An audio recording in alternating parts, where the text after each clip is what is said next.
Também nessa quarta-feira, Jair Bolsonaro anunciou que vai se encontrar, aí sim, na sexta-feira, no início da tarde, com o primeiro-ministro de Israel, Benjamin Netanyahu. A Embaixada de Israel em Brasília confirmou o encontro no início da tarde.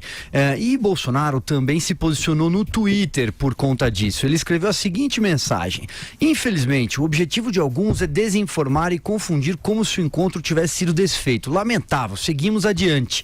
Isso porque o jornal O Globo havia informado que o Netanyahu teria desistido de participar da posse, não viria para a posse por conta de problemas políticos no seu país. Vera, começo com você. Lembrando que tem um pano de fundo aí, que é a questão da transferência da embaixada.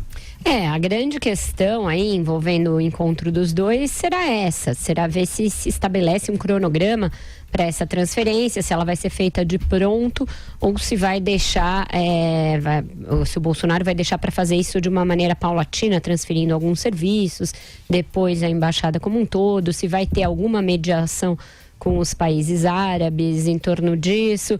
Essa questão também virou uma questão absolutamente ideologizada, Silvia. Ao mesmo tempo em que o Bolsonaro aposta todas as fichas nessa relação com Israel, sempre durante a campanha ele reforçava o período em que esteve em Israel e o que ele viu lá de progresso científico, em áreas também como irrigação, etc., coisas que ele poderia trazer para o Brasil.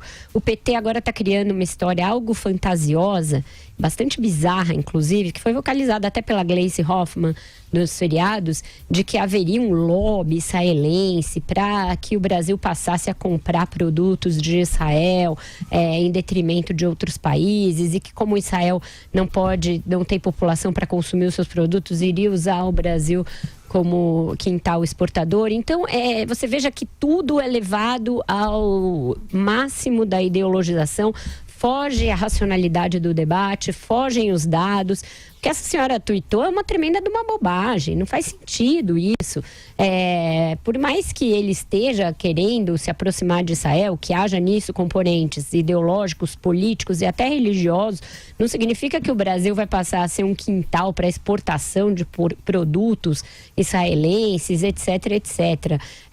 Então, é por isso que eu falo, ideologização não é bom em nenhum dos lados. O importante é que o debate das coisas públicas, da governança e de outros temas como diplomacia, política externa, comércio exterior, se deem amparados em dados, em números. Esses dados existem, eles são públicos, eles servem para nortear as políticas públicas. Quanto se exporta para determinado país, quanto se importa, quanto pode ser incrementado de um lado ou de outro, quanto você favorecer um aliado pode fazer com que você perca a relação com outros países com os quais você tem até um comércio mais profícuo. Enfim, não me parece de outro mundo imaginar que as políticas públicas sejam feitas de acordo com dados, números e menos com ideologia. Só para complementar, esse encontro ocorrerá no Rio de Janeiro, no Forte de Copacabana. Eu não me lembro agora se eu falei que seria em Brasília. Não, você falou Rio mesmo. Vamos lá, Andreasa.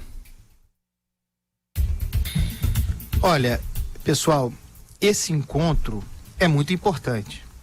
São duas coisas aí, Antes, é preciso colocar na mesa que Israel vive uma crise política interna. Seria esse o motivo, embora não confirmado, para o Netanyahu não participar da posse do Jair Bolsonaro no dia 1º. Disse que, muito provavelmente, ele não participará.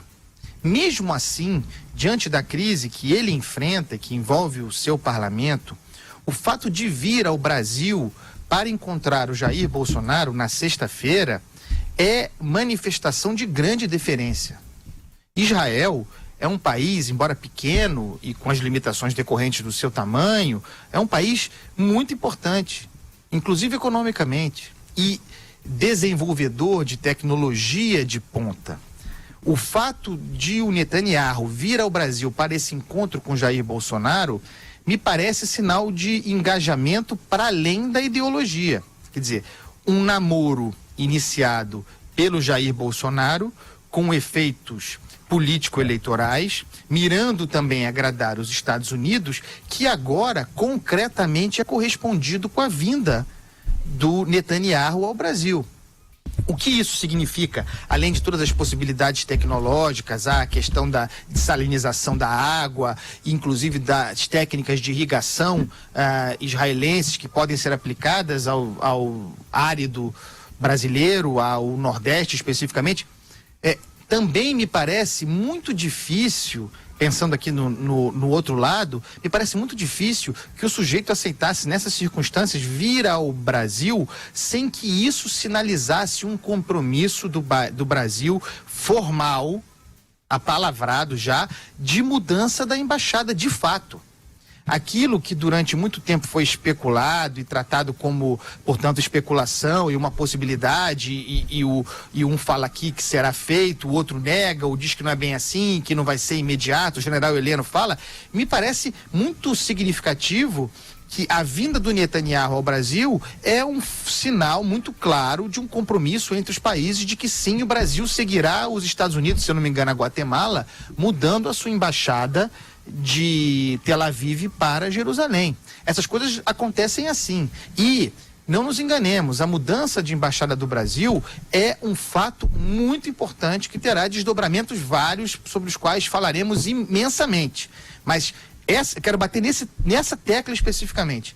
A vinda do Netanyahu me parece sinalizar claramente um compromisso do Brasil com essa mudança política, porque política é do local da sede da nossa embaixada em Israel.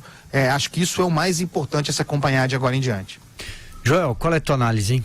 Não tem a menor dúvida. Dado o alinhamento quase absoluto do novo governo com o governo Trump, é certo também que vai apoiar qualquer coisa que saia do governo de Israel. Lembrando que o governo do Benjamin Netanyahu é profundamente nacionalista, inclusive ele se aproxima de líderes nacionalistas perigosos ao redor do mundo, como o presidente da Hungria.